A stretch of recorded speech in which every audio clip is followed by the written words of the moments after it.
আপনারা শুধু বলেন নীলা ইসরাফিল এত কথা কেন বলে। এখন দেখেন আমি কথা না বলে কিভাবে থাকবো। নাসিরুদ্দিন পাটোয়ারি বলেছে যে যারা গণঅভ্যুত্থানে অংশগ্রহণ করেছে তারা শুধুমাত্র পার্লামেন্টে যেতে পারবে, আর বাকিরা যেতে পারবে না। এখন আমাকে নাসিরুদ্দিন পাটোয়ারি কাইন্ডলি একটু বলবেন কি যে তারা কোন ভিত্তিতে পার্লামেন্টে যাবে, কোটার ভিত্তিতে নাকি মেধার ভিত্তিতে? মানে আপনারা তো, মানে আমরা আন্দোলনটা কেন করেছিলাম, কোটা না মেধা, মানে কোটা, কোটার বিরুদ্ধে আমরা আন্দোলন করেছিলাম যে কোনো কোটায় মানুষ চাকরি পেতে পারবে না, কোটায় বিসিএস হবে না, কোটায় সরকারি চাকরি পাবে না, কোটায় এটা হবে না, কোটায় ওইটা হবে না, মেধা লাগবে, মেধার উপরে জাজ করে তারপরে হচ্ছে যা কিছু ঘটবে মেধার উপরে জাজ করে ঘটবে। এখন আপনি যে এই দাবিটা করেছেন সেই দাবিটা কিসের ভিত্তিতে করেছেন? কোটার ভিত্তিতে করেছেন নাকি মেধার ভিত্তিতে করেছেন? কারণ আপনারা তো হচ্ছে আর সাধারণভাবে যেভাবে ইলেকশনে জয়ী হয়ে মানুষ পার্লামেন্টে যায় সেটাতে আপনারা যেতে পারবেন না। সেই কারণে আপনারা এটাকে নিজস্বভাবে বানিয়েছেন যে শুধুমাত্র অংশগ্রহণকারীরা, মানে গণঅভ্যুত্থানে অংশগ্রহণকারীরাই হচ্ছে পার্লামেন্টে যেতে পারবে, অন্যান্য ব্যক্তিরা যেতে পারবে না। আরেকটা কাজ করেছেন আপনারা হচ্ছে একজন রিক্সা চালককে ৮ আসনের নির্বাচন প্রার্থী বানিয়েছেন।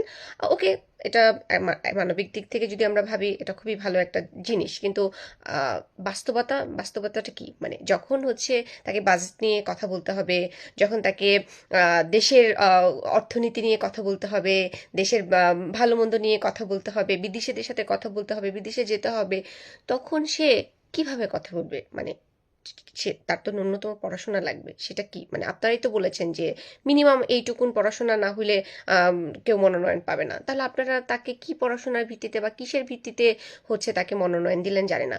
ওইদিকে আসিফ বলেছে মিনিমাম 20 কোটি টাকা লাগে নির্বাচন করতে হলে। তাহলে রিক্সাওয়ালা ভাই 20 কোটি টাকা কোথা থেকে আনবে? মানে সেটা ব্যবস্থা কি আপনারাই করে দিয়েছেন?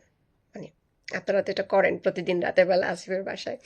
তো তার মানে হচ্ছে রিক্সাওয়ালা ভাইকে 20 কোটি টাকার আয়োজনটা আপনারাই করে দিয়েছেন। এবং এখানে মেধার কোনো দরকার নেই, কোটাতে আমরা ফিরে যাচ্ছি, কোটার মাধ্যমেই হচ্ছে এখন নির্বাচন হচ্ছে, আপনারা সেটা চাচ্ছেন, সেভাবেই হবে।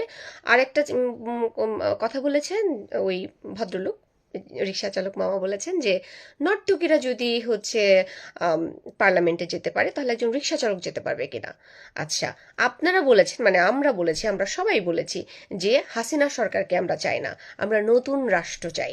তাহলে হাসিনা সরকার যদি একজন নর্তকী, মানে নর্তকী বলতে আপনারা তো মমতাজকে বুঝিয়েছেন, মমতাজ যদি নর্তকী হয়ে থাকেন, তিনি যদি তাকে যদি হাসিনা পার্লামেন্টে নিয়ে থাকেন, তাহলে আপনাদের মধ্যে এবং হাসিনার মধ্যে পার্থক্যটা কোথায়? মানে নতুন বন্দোবস্তটা তাহলে কোথায়?